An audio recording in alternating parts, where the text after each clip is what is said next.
We've given up a lot of goals this year, Adam, as you mentioned, and before we even get into that, just the fact that we have Michigan back on the schedule, I think, is great for both programs. We're appreciative of that. The home and home is great for both teams, and it's a lot of fun for our guys to play at Yost, and I think exciting for anybody to come here to Lawson and see the type of atmosphere we have. And that's something I want to do too, is give a real vote of support for our lunatics and our fans that came to the game. I mean, our students were on break, and yet the arena was packed, and there was great energy here. And they were all Bronco fans as well too, which was kind of nice to see. So appreciate all the fans being here. But we're dealing with some issues that we have to correct in terms of our play, and one of the biggest issues is our penalties. And when you're killing 11 penalties like we did on Saturday night, it affects your goals against, because you're taxing players in penalty killing roles, and may lead to either a power play goal or a mistake because guys are fatigued. So we've dealt with it here again today. We've dealt with it over the last couple of years, and obviously I haven't done a good enough job as a coach because we continually have these problems. How do you change that? Is it just your culture of you're aggressive? You guys have always been an aggressive team. Is that what causes the penalties, or is it just lack of discipline? Well, I've been here for 8 years, and I've got a suggestion box outside my office there. And as you mentioned, how do you change that? Ultimately, what it takes is the players making that decision themselves. How much they hurt our team when they take an unnecessary penalty or they take a revenge penalty is one that we got on Friday night, where one of our guys got hit and he got up right away and slashed one of their guys. And our guys recognize that, and I know they're frustrated on the bench when this happens.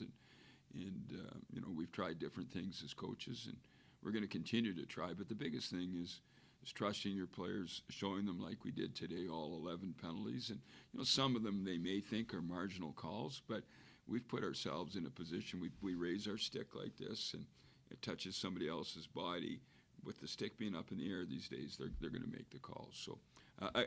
To me, it's about the players respecting the process and how we have to play to be successful. You split with Michigan. What did you see from your guys that you really liked overall this weekend? Well, I think our team was disappointed with the game on Friday night. I mean, we lost 6-5 in their building, and you give up 6 goals. That's disappointing in the first place. We didn't think we were as sharp as we needed to be, made some individual defensive mistakes, and one of the big things was the shift in the game. We scored a goal, and then we would come back on the next shift or a couple minutes after that, and they would score again. And it's so important, whether you score a goal or you give one up, that you're ready to respond right away, and that was a concern for us as well. But a very determined group that went on the ice on Saturday night, and I liked our game again. We ran into penalty trouble in the second period, had to kill off a major penalty, and they kind of changed the flow of the game and took advantage of a couple of situations and got a lead. But really, really liked our determination. Our power play stepped on the ice and got a big goal for us at the start of the period and seemed to carry the energy level for our team throughout the rest of the game. And then Austin Kane, I thought, was a real warrior at the end of the hockey game when they were pressing to tie the game, and he made some big saves for us. How about your resiliency, fighting through penalties and all that? How do you like your team's resiliency throughout the whole weekend? Well, it's interesting you mentioned the word resilient, because we have a theme for every day here at Western. On Mondays we have a theme, Tuesdays and Saturdays is always Resilient Saturday. And whether you've won Friday or not, or you've lost, if you've won, the other team doesn't want to lose 2 in a row, so they're going to come out hard, so you got to be resilient. And if you happen to lose like we did at Yost on Friday night, you need to be resilient, dig your feet in, and make sure you get that second victory. So there was a lot of resiliency. There was a lot of battling went on, and I thought our leaders came through. Of course, our captain, Corey Schuneman, had a strong game, and Colt Conrad, a number of our other leaders stepped up. Hugh McGing stepped up, Jade McMullen, and that really set the standard for our team. Bowling Green, you guys faced them once this year. What have you seen that you need to correct and whatnot against Bowling Green? Well, the last game against Bowling Green, and we credit them. They're always a tough team to play against. Coach Bergeron does a great job. We play similar systems. They're very aggressive on the forecheck as we are, and they've got some guys that, when they're given room to play, can do some damage with the puck. So we've got to make sure that we're on top of the game. And the biggest thing when you're playing a team that plays as hard and as aggressive as they do is you need to have the puck. So puck possession is going to be a big thing for us. Moving it out of the zone, we worked on breakouts, our neutral zone play here, and hanging on to it in the offensive zone here in practice today. And we have to emphasize puck possession. That's going to be a key. What kind of problems do they give for you guys? Well, I don't know if Bowling Green gives us any unique problems.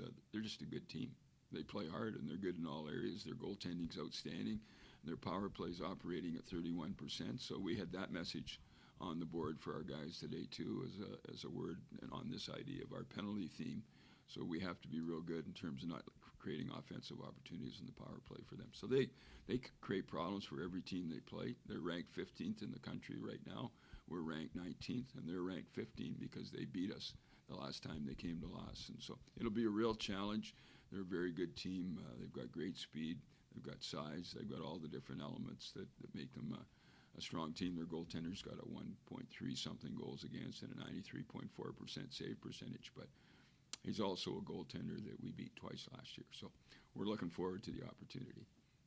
You're 6 games in, including the exhibition game that you've had now with the 19th skater. What are your thoughts on that so far? Well, I think just the fact that we can dress another player for the game, and whether that player plays or not, putting on their jersey here for a game, and particularly these home games at home, it's exciting for that player. It's a recognition of the work that they put in during the week. So I really like the idea. I was one of the guys that proposed it at our league meetings just because I don't like telling guys they're not playing, and that's one less guy I have to tell. And, the other thing it does is it normally it's been a 7th defenseman. On Saturday night it was Lucas Samuelson, who can play forward or defense.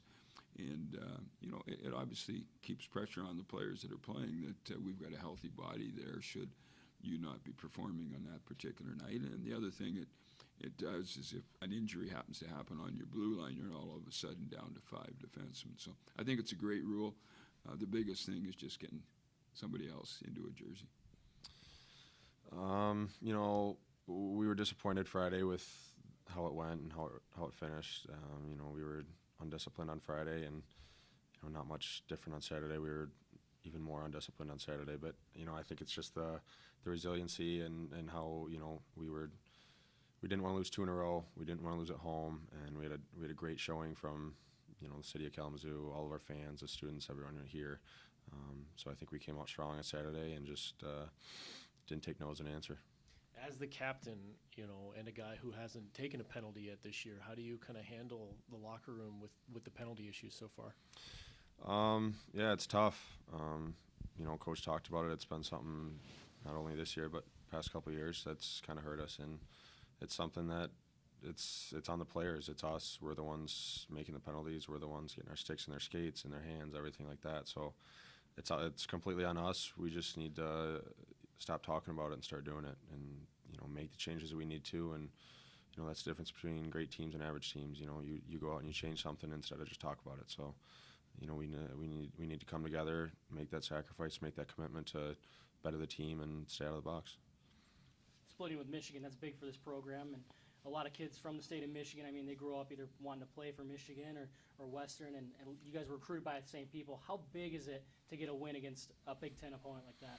It's great. It's huge. The non-conference games at the beginning of the year are very big for us, especially against good teams, ranked teams like Michigan. And to get a win at home in front of this crowd against an old CCHA rival and against an in-state rival it's really big for us. It's exciting, and like Coach talked about, it's fun to play those games. It's fun to be in that atmosphere both at Yost and here at Lawson. NCHC play still a ways away, but how much do these big non-conference games prepare you for the grind that is the NCHC? Yeah, it prepares us well.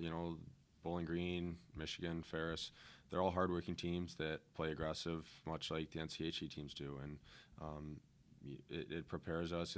It gets us in the mindset that there's not going to be any easy games.